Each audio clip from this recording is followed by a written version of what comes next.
Bienvenue dans Sirène, le média des femmes qui prennent leur place et qui osent briller. Bienvenue ma sirène, si c'est la première fois que tu arrives sur cette chaîne, tu es évidemment accueillie avec plein d'amour et plein de joie. Aujourd'hui, je vais te faire gagner 5 ans de thérapie grâce à cette unique vidéo. Donc reste bien jusqu'à la fin. Pense à t'abonner en cliquant sur s'abonner en bas pour te faire gagner des années de thérapie, mais pas que. Si je te disais que depuis des années, tu étouffes tes émotions les plus brutes, que cela te coûte le prix le plus cher à payer, te trahir un peu chaque jour et ne pas incarner qui tu es vraiment. Laisse-moi 15 minutes. 15 minutes et je change ta vie, let's go.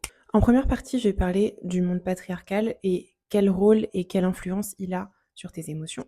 En deuxième partie, je vais parler de la perte de ton pouvoir vis-à-vis de justement ce monde, ton éducation, etc. Et en troisième partie, évidemment, je te donnerai la solution.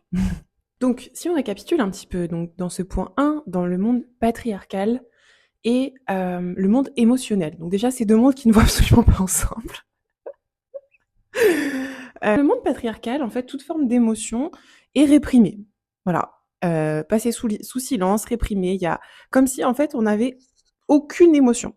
Donc, ce que tu as sûrement appris à faire, c'est digérer tes émotions plutôt que les sortir pleinement, puisque évidemment, tu n'as pas l'espace dans la société, mais la société, c'est le reflet aussi de nos familles, de nos habitudes, de comment on communique, comment on accueille les émotions, etc., etc. Donc du coup, ce qui peut arriver assez fréquemment, c'est peut-être que tu as adopté un mode évitant vis-à-vis de tes propres émotions.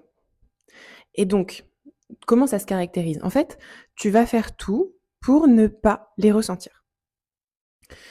Donc, ça peut passer par t'isoler en t'abrutissant par du scrolling, plein de séries Netflix quand tu ressens quelque chose, fumer, boire, sortir énormément, de sorte à c'est une stratégie qui permet de tasser, en fait. C'est comme si, tu vois, tu étais au-dessus d'un, je sais pas, un truc qui est plein, quoi, et tu tac, tac, tac, tac, tac. Voilà.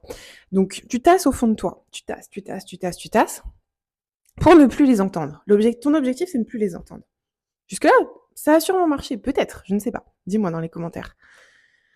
Mais en faisant ça, tu étouffes justement la voix à l'intérieur de toi qui ressent des émotions, qui a des choses à te dire. Parce que si tes émotions sont là, c'est qu'elles ont des choses à te dire. Donc cette voix, elle pourrait te dire je suis triste, je suis en colère, je suis en souffrance, etc. Et c'est là où tu passes complètement à côté de ton pouvoir personnel.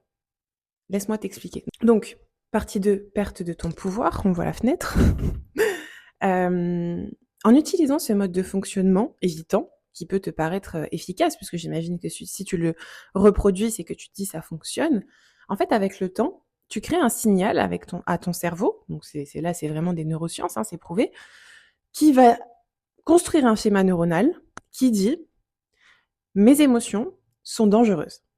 D'accord, sont dangereuses et le cerveau fait pas la distinction entre un prédateur qui est en train de me courir après, dangereux, une émotion qui surgit, dangereux.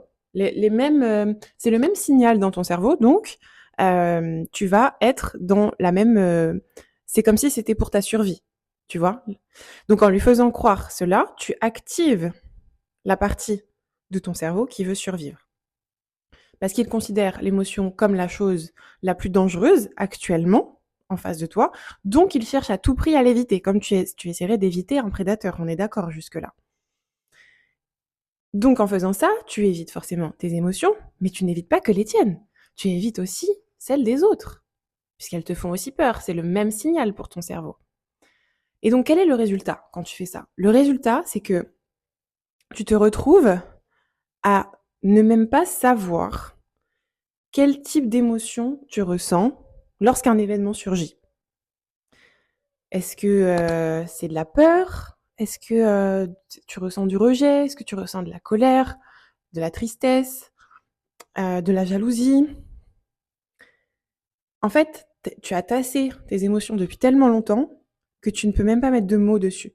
Tu ne sais pas. La seule chose que tu sais faire, c'est les éviter. Donc, naturellement, tu vas aller vers ce schéma évitant.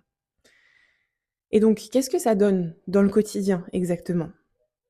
Voilà, si c'est qu'avec toi-même, au début, finalement, tu ne vas pas le voir. Ou tu vas finir par, avec les années, à développer, hem, une problématique, peut-être d'addiction, peut-être, tu vas avoir une maladie, j'en reparlerai après, hem, on ne sait pas. Mais par exemple, si tu es avec un partenaire, eh bien, ça va donner un partenaire, je parle en couple ou, même en amitié, hein, évidemment.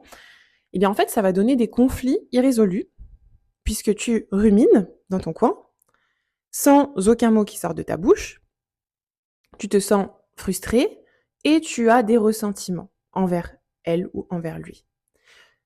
Donc même si tu portes par exemple la tristesse sur ton visage ou dans ton cœur, mais en fait tu résistes coûte que coûte à accueillir et vivre cette émotion. C'est comme si tu la retiens et ça te prend une énergie de fou, fou, fou, fou, fou, fou, fou.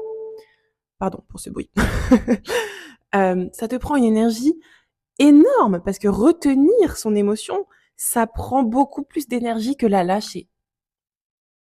I love this phrase. Vraiment, écoutez-moi bien, retenir une émotion, ça prend beaucoup plus d'énergie que la lâcher. Et après, qu'est-ce qui se passe? En fait, ce qui va se passer, c'est que, imaginons que ce schéma se reproduit sur des années durant, etc. Et ben en fait, à un certain stade, ça va se stocker en toi. Cette émotion, cette émotion ou toutes les autres que tu n'as pas accueillies, elles vont se stocker dans ton cœur, dans ton foie, dans tes reins, dans quelque part. Puisque je rappelle, le corps, l'esprit et l'âme sont connectés et du coup, certaines parties du corps, certains organes notamment, sont liés à certaines émotions. Ça, on le voit plus précisément en médecine chinoise. Si tu ne connais pas, je t'invite à te renseigner sur internet, sur ChatGPT, pose des questions, tu trouveras. Mais donc du coup, voilà, on va développer des maladies, cancer, maladies auto-immunes, etc., maladies, même des choses qu'on ne connaît pas, de l'anxiété. Qu'est-ce que j'ai vu encore? Troubles de santé mentale défaillante, etc. Bref, j'ai fait un post complet sur Instagram sur ce sujet. Donc, va juste en dessous, clique, abonne-toi et regarde ce post. C'est très important parce que là, on parle pas juste, voilà, c'est un peu, des fois c'est conflictuel, des fois j'arrive pas trop à gérer mes émotions. Non, ça, si tu ne le gères pas, tu vas potentiellement être malade de ce problème. Donc, il faut le gérer. Donc, tu vas me suivre. Voilà, donc pour cette partie, j'en ai terminé. Dis-moi déjà ce que tu en penses là dans les commentaires. On arrive au point 3, la solution. Si on récapitule à ce moment précis, là, tu dois avoir compris pourquoi éviter tes émotions, ça te fait complètement perdre ton pouvoir. Puisqu'en fait, tu perds aussi la liberté d'exprimer ce que tu es, ce qui se passe à l'intérieur de toi, ta vulnérabilité, les zones que tu as besoin de travailler, puisque s'il y a des choses qui te touchent, ça veut dire que peut-être c'est des choses que tu as vécues dans ton passé et le fait d'en parler et de mettre des mots dessus, ça te permettra de ne plus revivre ce genre de choses. Donc tu perds complètement ton pouvoir. Tu es esclave de tes émotions et de ton passé. Donc si tu penses que fuir de cette manière en allant scroller, en allant te réfugier, en allant manger ton émotion comme ça, c'est la bonne méthode, tu te trompes parce que tu perds ton pouvoir personnel et qu'en fait, tu ne seras jamais libre si tu continues comme ça. Je sais, c'est dramatique. I'm a drama queen, en fait. Donc, la solution à cela, et vraiment, c'est pépite ce que je vais te dire là, mais la solution la plus... J'en perds mes mots. Franchement, cette vidéo, elle est un peu trop expressive. C'est la solution, pardon, la plus simple du monde. Simplissime, ok? Donc voilà ce que tu vas faire. écoute-moi bien, toi qui me regardes ici. À chaque fois que tu ressens une émotion après un événement, ou pas, hein, d'ailleurs, des fois tu vas ressentir une émotion sans qu'il y ait d'événement particulier. Au lieu de faire comme d'habitude et faire en sorte de l'éviter, en regardant une série, en te changeant les idées, en nanana, même en faisant du sport ou quoi que ce soit, c'est pas la solution en premier temps. La solu la solution, pardon, c'est que tu vas t'asseoir tranquillement. Tu vas prendre le temps de respirer, ressentir ton corps, ressentir ce qui se passe à l'intérieur de toi, d'accord? Donc tu peux mettre ta main, par exemple, sur ton ventre. Tu respires, tu ressens et tu te mets en position d'observateur de ce qui se passe à l'intérieur de toi, sans jugement particulier et sans prendre la douleur, comme quelque chose, de personnel. Parce que ça l'est pas, c'est des choses qui te traversent. Mais voilà, tu observes simplement comme tu observerais, voilà, un bel horizon devant toi. Tu observes et tu vas te poser cette simple question. La question, c'est: «Qu'est-ce que je ressens?» Là, qu'est-ce que je ressens? OK? Simple, easy. C'est la solution la plus easy de la terre que je te propose, OK? C'est genre incroyable. Et en fait, ce que tu vas pouvoir faire après, pour, répondre à cette question, tu vas commencer par la phrase: «Je ressens», nommer l'émotion, car. Par exemple, hem, je ressens de la colère parce que, Mathéo n'a pas rangé le lave-vaisselle et c'est la 4e fois cette semaine et je ressens de l'injustice. Parce que je me sens fatiguée et je n'ai pas envie de porter cette charge mentale encore une fois. Cette phrase-là, donc potentiellement, tu peux te la dire, mais moi je t'invite à l'écrire sur un bout de papier, sur ton téléphone, sur tes notes, qu'importe, whatever, prends ce que tu veux. Il faut la noter quelque part, d'accord? Et comme ça, tu vas la voir, tu vas la comprendre. Et qu'est-ce qui se passe quand tu écris cette phrase? Cette phrase, elle te permet de mettre un nom clair sur ce que tu ressens. Donc déjà pour ton cerveau, en fait là c'est tout nouveau. En fait, il dit: «Waouh, en fait, attends, depuis le début, c'est ça que je ressens en fait? Je comprends pas d'habitude, c'est dangereux, mais en fait là c'est pas dangereux». Tu vois le schéma qui se crée? Donc tu changes la narrative, tu vois? Tu bouges les murs comme ça dans l'intérieur de ton cerveau, tu refais la déco, tu dis: «Attends, cette déco là, elle me va plus». Hem, voilà, donc il est possible aussi que tu aies des émotions qui viennent et qui remontent, c'est-à-dire peut-être des larmes, peut-être de la colère, peut-être, il y a des choses qui peuvent sortir de ça et en fait, tu as juste à les accueillir. Ça va venir avec. Voilà.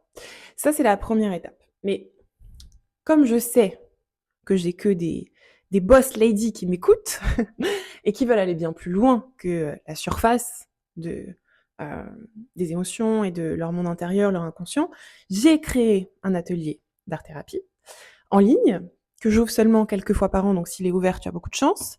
Si tu tombes dessus quand c'est ouvert, hem, cet atelier, c'est plutôt un pack d'ateliers, donc c'est 4 ateliers guidés, ultra simples. Tu as bien vu comment je parle, comment je m'exprime, je rends des concepts compliqués simples. C'est mon objectif principal parce que tout le monde doit avoir accès à la maîtrise de ses émotions et la liberté d'être soi-même. Donc dans ces 4 ateliers d'art-thérapie qui sont pépite masterclass, vraiment.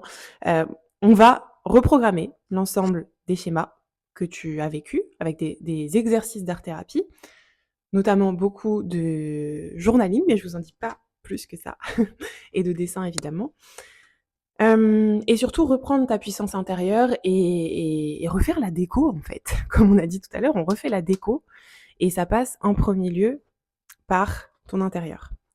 Donc encore une fois, le lien en bio, les places sont limitées.